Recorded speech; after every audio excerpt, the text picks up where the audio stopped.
Good morning. आज का topic है भारत में बेरोजगारी। ये बिजनेस एनवायरनमेंट के अंदर अति महत्वपूर्ण टॉपिक है।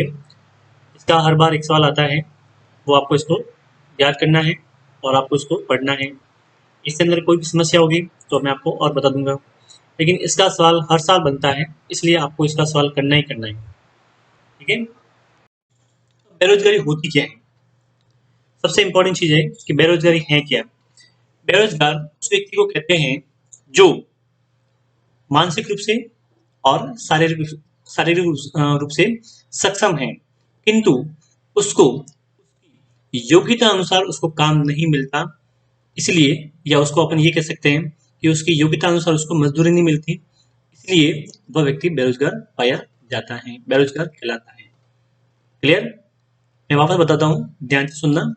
बेरोजगार वह व्यक्ति है जो मानसिक रूप से और शारीरिक रूप से सक्षम है, फिर भी उसको उसकी योग्यता अनुसार उसको काम नहीं मिलता है, इसीलिए वह व्यक्ति बेरोजगार माना जाता है। ठीक है ना?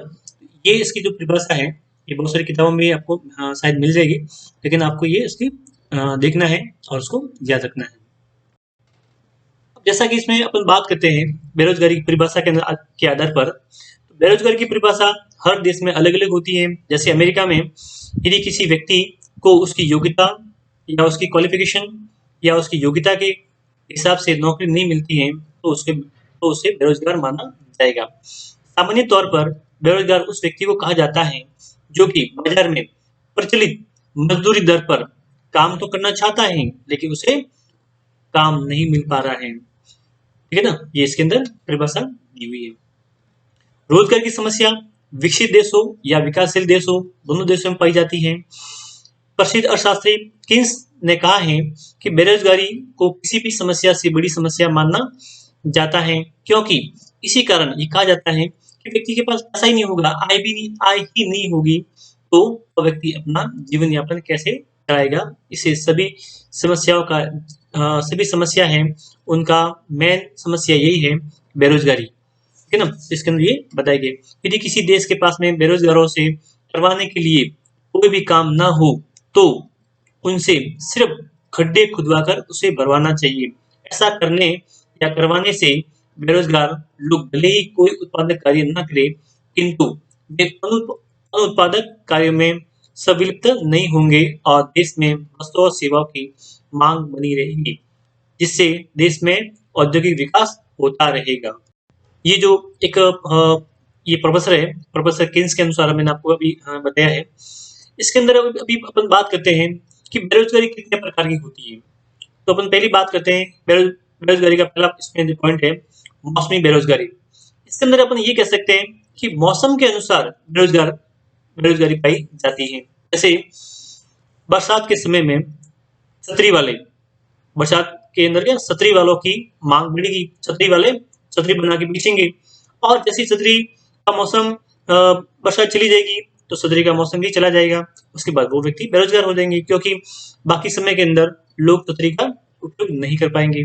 इसी प्रकार अपन कह सकते हैं कि बेरोजगारी कृषि क्षेत्र में पाई जाती है। कृषि में लगे लोगों को कृषि की बुवाई, ठीक है, जुताई, कटाई आदि कार्यों से समय तो रोजगार मिल जाता है, किंतु जैसे ही कृषि कार्य खत्म हो जाता है तो उस पर लगे हुए व्यक्ति बेरोजगार हो जाते हैं। ठीक है ना?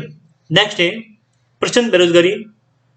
प्रचंड बेरोजगारी उस बेरोजगारी को कहते हैं जिसमें कुछ लोगों की उत्पादकता शून्य होती है, अर्थात यदि इन लोगों को उस काम में से हटा लिया जाए तो उत्पादन में कोई अंतर नहीं आएगा।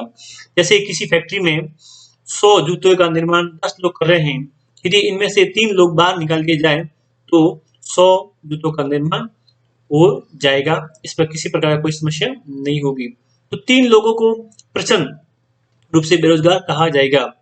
भारत में कृषि में इस प्रकार की बेरोजगारी सबसे अहम समस्या होती है। जैसे एक खेत पे काम करने वाले लोग 100 लोग काम कर रहे हैं, उसमें से 70 लोग वहां काम करें और 30 लोगों को हटा दिया जाए तो उसकी उत्पादकता में किसी प्रकार का परिवर्तन नहीं होगा। नेक्स्ट है संरचनात्मक बेरोजगारी। संरचनात्मक बेरोजगारी तब प्रकट होती है जब बाजार में दीर्घकालीन परिस्थितियों में बदलाव आता है उदाहरण के लिए भारत में स्कूटर का उत्पादन बंद हो गया और कार का उत्पादन बढ़ रहा है। तो इस नए विकास के कारण स्कूटर के उत्पादन में लगे मिस्त्री या कारीगर हैं, या अपन ये कह सकते हैं टेक्नीशियन हैं, ठीक है, व्यक्ति बेरोजगार हो जाएंगे और कार बनाने वालों की मांग बढ़ जाएगी। इस प्रकार की बेरोजगारी देश की आर्थिक संरचना में परिवर्तन के कारण पैदा होती है। जैसे अपन बात करते हैं, जैसे एक अपन बात करते हैं राजदूत कंपनी की, प्रिया स्कूटर की। अब वो जो बना रहे थे, ठीक है, वो जिस कंपनी में काम कर रहे थे, वो कर्मचारी थे और उन्होंने प्रोडक्शन अपना बंद कर दिया, ठीक है। तो अब क्या हुआ, अब वो लोग बेरोजगार हो जाएंगे। तो इस प्रकार ये चलता रहेगा। अब है, विकसित देशों में दो प्रकार की बेरोजगारी पाई जाती है। पहला है चक्रीय बेरोजगारी, ठीक है, साइक्लिकल अनएम्प्लॉयमेंट। इस प्रकार की बेरोजगारी अर्थव्यवस्था में चक्रीय उतार चढ़ाव के कारण पैदा होती है। जब अर्थव्यवस्था में समृद्धि का दौर होता है तो उत्पादन बढ़ता है, रोजगार के नए अवसर पैदा होते हैं, और जब अर्थव्यवस्था में मंदी का दौर आता है तो उत्पादन कम होता है और कम लोगों की जरूरत होती है, जिसके कारण बेरोजगारी बढ़ती है। दूसरा है प्रतिस्पर्धात्मक या घर्षण जनित बेरोजगारी। ऐसा व्यक्ति जो एक रोजगार को छोड़कर किसी दूसरे रोजगार में जाता है, तो दोनों रोजगारों के बीच की अवधि में वह व्यक्ति बेरोजगार हो सकता है। या अपन ये कह सकते हैं कि नई टेक्नोलॉजी के प्रयोग के कारण एक व्यक्ति एक रोजगार से निकाल दिया जाता है और उस कारण से व्यक्ति बेरोजगार भी हो जाता है और वह रोजगार की तलाश में भटकता है। तो पुरानी नौकरी छोड़ने और नए रोजगार पाने की अवधि के दौरान बेरोजगारी को घर्षण जनित बेरोजगारी कहते हैं। और इस प्रकार और ये बेरोजगारी के प्रकार हैं। जैसे अपन बात करें ऐच्छिक बेरोजगारी, ऐसा व्यक्ति जो बाजार में प्रचलित मजदूरी दर या मजदूरी पर काम करने को तैयार नहीं होता, वह अपन ये कह सकते हैं वह ज्यादा मजदूरी मांग कर रहा है जो जो कि उससे मिल नहीं रही है, इस कारण से भी वह व्यक्ति बेरोजगार होता है। नेक्स्ट है खुली बेरोजगारी या अनैच्छिक बेरोजगारी। ऐसा व्यक्ति जो बाजार में प्रचलित मजदूरी दर पर काम करने को तैयार है लेकिन फिर भी उसे काम नहीं मिल पा रहा है, तो उसे अनैच्छिक बेरोजगारी कहा जाता है। तो अपन ये बात करते हैं, अभी मैंने आपको कुछ जो पॉइंट बताए हैं कि बेरोजगारी की महत्वपूर्ण इसका सवाल है और इसका एग्जाम में कई बार ऐसा एग्जाम में सवाल आता है। पिछले 2-3 सालों में कंटिन्यू इसका सवाल आया है, तो आपको मैं बता देता हूँ कि ये आपको सवाल करना है। मैं आपको वापस बता देता हूँ, इससे जो खास पॉइंट है जो आपको इसमें आता है, सवाल ये आता है कि भारत में बेरोजगारी क्या है और भारत में बेरोजगारी कितने प्रकार की पाई जाती है। तो पहले अपन बात करेंगे बेरोजगारी की, मौसमी बेरोजगारी, सीजनिकल, ठीक है, सीजनल अपन इसमें कह सकते हैं सीजनल अनएम्प्लॉयमेंट, बेरोजगारी, डिस्कस अनएम्प्लॉयमेंट, ठीक है ना, रचनात्मक बेरोजगारी, ठीक है, स्ट्रक्चरल अनएम्प्लॉयमेंट, चक्रीय बेरोजगारी, साइक्लिकल अनएम्प्लॉयमेंट, प्रतिरोधात्मक या घर्षण जनित बेरोजगारी, ठीक है, फिक्शनल अनएम्प्लॉयमेंट, ऐच्छिक बेरोजगारी, वॉलेंटरी अनएम्प्लॉयमेंट, खुली या अनैच्छिक बेरोजगारी, ओपन या वॉलेंटरी अनएम्प्लॉयमेंट। तो अपन ये बात कर सकते हैं, इस प्रकार बेरोजगारी की जो मैंने आपको पॉइंट बताए ये सारे इसके प्रकार थे।